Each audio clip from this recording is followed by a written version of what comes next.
गोवा इथं राष्ट्रीय ओबीसी महासंघाचं राष्ट्रीय महाअधिवेशन। मुख्यमंत्री देवेंद्र फडणवीस अधिवेशनाला संबोधित करणार। महाराष्ट्रातील ओबीसी नेते अधिवेशनाला उपस्थित राहणार।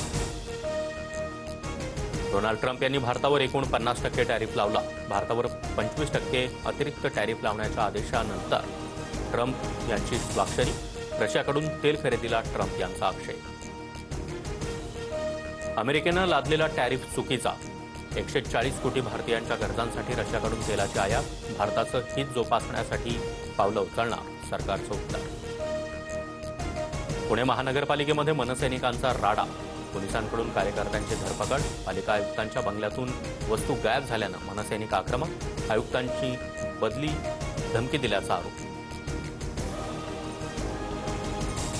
मराठीसह सर्वच माध्यमांच्या शाळांमध्ये राष्ट्रगीतानंतर गरजा महाराष्ट्र माझा हे राज्यगीत गाणं बंधनकारक। निर्णयाची अंमलबजावणी न करणाऱ्या शाळांवर कारवाई करण्याचा शिक्षण मंत्र्यांचा इशारा।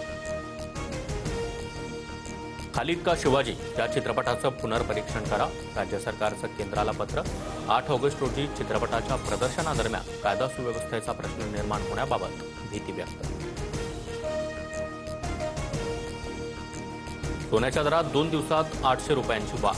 सोन्याचा दर 1,01,000 रुपयांवर तर चांदीच्या दरात काल 1,200 रुपयांची वाढ। मुंबईत पहाटेपासूनच पावसाला सुरुवात। दादर हिंदमाता भागात हलक्या स्वरूपाच्या पावसाला सुरुवात।